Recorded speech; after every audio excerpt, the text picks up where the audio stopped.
my buddies out there who I haven't talked to in a while, he contacts me and he says, Mark.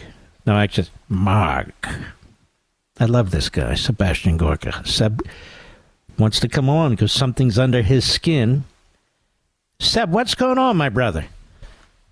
Well, I'm on vacation, great one, and I see a tweet of yours, and I look it up, and lo and behold, this guy who I liked, who I had on the show for an hour recently, who was the only guy in the GOP primary who went to Miami the day the president was arraigned, and then Vivek gives these two interviews back-to-back on Israel, and I saw your reaction, and I thought, I know this is close to your heart. I know I'm on vacation, but I got to sound off. This is an outrage, what he said. He said that Israel needs to learn to stand on its own 2 feet. And he said his goal is to expand the Abraham Accords, and once that's done, integrate Israel into the rest of the Middle East. Israel needs to stand on its own 2 feet, and then stop providing it with military support. And I said, well, wait a minute, we're giving $6 billion to Iran, Israel's $3.8 billion.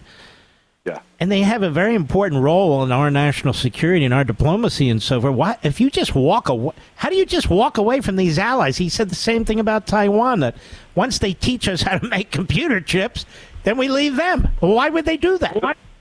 So here's a kind of, flip it on its head. How about not this pie in the sky of Israel should integrate into the Middle East? How about the rest of the Middle East should integrate into Israel? We're talking about a country of 9 million human beings, surrounded mostly by nations that have wanted to destroy it until President Trump came along.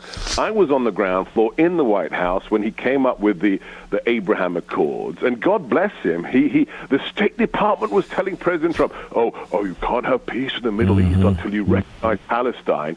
And he said, why? Because, and he said, no, we're going to work with Israel. We're going to have Jared travel out to the Middle East. And what does he do? He brings a peace accord with the UAE, with Bahrain, with Sudan, with Morocco, things we were told were impossible, and now we want to just, throw them to the lions? We're talking about $3 billion a year. How much have we given to Ukraine by comparison? Maybe 30 times that. But this is his priority. And then the most asinine thing of all, Vivek was a smart guy, but clearly on national security issues, he needs to do some 101. He says we end the aid to Israel by 2028, the only truly functioning democracy in the Middle East. When you're going up against President Trump, you've got to provide some smart foreign policy ideas. You can't have ideas that suck. And I'm sorry, Mark, this is just really stupid. And it's strange you would focus on this. I mean, yeah. Why would you focus on our ally? How about more talk about Iran and what they're doing? And we're giving them $6 billion and how their whole oil industry has been rebuilt and all the rest. Shouldn't that be your focus? Look, for me, it was the proudest moment for me in the White House. I write about it in the War for America's Soul when President Trump called me and Bannon into the Oval. He called us his heavies, and we had the rest of the cabinet arrayed against us. People who said, you can't kill the JCPOA, you can't kill... People like H.R. McMaster saying, Tillerson saying, you can't kill the Iran deal. President Trump said, okay, Steve, okay, Seb, explain to us why the Iran deal is bad for America and threatens American citizens. And we gave our pitch, and what did President Trump do? He killed the Iran deal. That is a state that actually sponsors terrorism. It is the greatest state sponsor of terrorism. And it's weird that he wants to cut off aid to the country that is killing terrorists in the Middle East, but not the one that's actually sponsoring terrorism. I like the guy. He's smart in business. He went down to Miami to stand with the president, but this makes no sense. Even if you're America first, you understand that our closest, our best ally in the Middle East is Israel. And by the way, Vivek, our aid to Israel and to the Arab nations is a function of the 1978 Camp David Accord. So what, are you just going to unilaterally rewrite history by yourself? It just makes no sense, Mark. I'm going to play something for you Sebastian, from Chris Christie today with reporters. Cut 7, Mr. Producer. Go. He's a coward. There's no other conclusion to come to that he's both afraid of me and he's afraid of defending his record. And if I had his record, I'd be nervous about showing up too. I mean, let's face it, guys. By Wednesday, he's going to be out on bail in 4 different jurisdictions. That really? When are we going to stop thinking that's normal? When are we going to allow our country to understand again that nominating someone who's out on bail in 4 jurisdictions is not a winning formula? All right, so Seb, listen to this fool. He's out on bail. He doesn't dare question what's happened to the man, why he should never have been in position to be out on bail, what's happening to the Department of Justice, these prosecutors, these Democrats. Doesn't even want to talk about any of that. He just says he's out on bail. Mr. Bridgegate here. And it's just he's a coward. This guy will not appear on my radio show. We have tried 10 times to get this SOB on my radio show. Even my favorite rhino, Hugh Hewitt, he said to him over and over, why won't you go on Mark Levin show? And he blows it off, doesn't dare attack me, and moves on. Why? Because I know how to deal with bullies. That's why. And he won't come on the show. What do you make of that?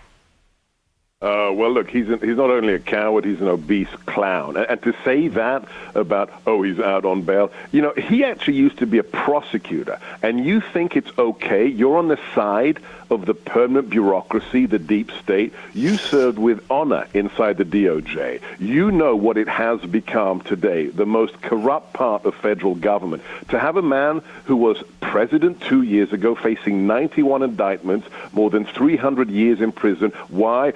Because he could defeat the current incumbent in the White House. And this fat, disgusting disgrace of a man, the only place he gives interviews is CNN and MSNBC. That's all you need to know. He says he's a conservative. Come on now, it's on my buddy Hugh's show. I mean, Hugh's our buddy. We know. Well. Let me ask you this. I started a group, Sebastian Gorka, called Fatties United, or FU.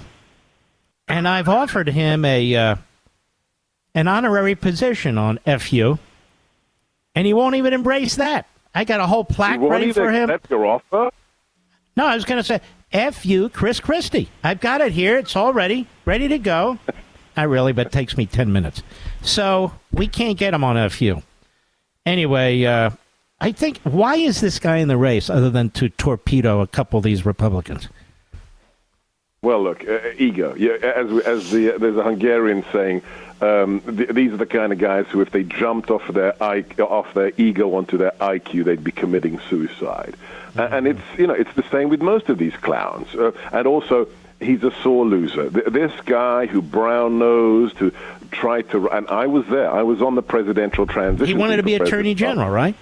Yes, and he was supposed to be running the transition team. He was never there. He didn't run anything. We had to bring in consultants to run it in his stead, and he thought that President Trump would kiss his ring and give him a cabinet position. He didn't, and now it's like the crazy girlfriend who never was your girlfriend, but is bitter at you for the rest of your life because you never went out with her. That's who Chris Christie is.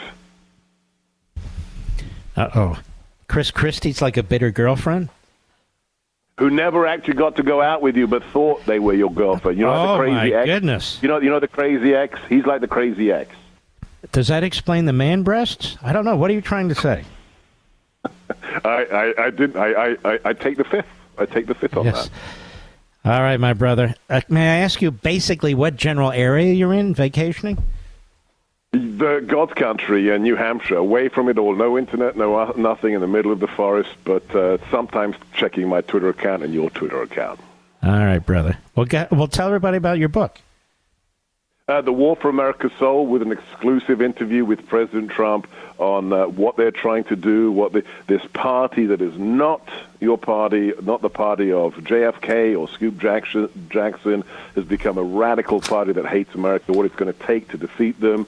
We talk about what the role of all Americans are in 2024, so it's The War for America's Soul. Get it right now at sebgorka.com. I hate to do this to you. I only have a minute. What do you make of all the... I call them pseudo-conservatives, who back Putin? Now, they deny it, but they clearly do. What do you make of that? This horrifies me as the child of someone who escaped from a communist political prison. I remember the good old days, and I'm sure you do, Mark, when every conservative hated a KGB officer, a bloodthirsty thug like Putin. It's sad. People have become victims to conspiracy theories. I get cynicism after Iraq. I get cynicism after Afghanistan. But to think the KGB killer is a good guy and saving Christianity, you're smoking Hunter Biden's crack pipe if you believe that. And that the president of Ukraine, who lost members of his family in the Holocaust, is a neo-Nazi? Yeah, the Jewish president of Ukraine Come is on. running a Nazi state. It beggars belief. Beggars belief. All right, brother. Well, we got to talk more often. You take care of yourself and enjoy yourself. Okay. Best to your bride. God bless. Same there. God bless.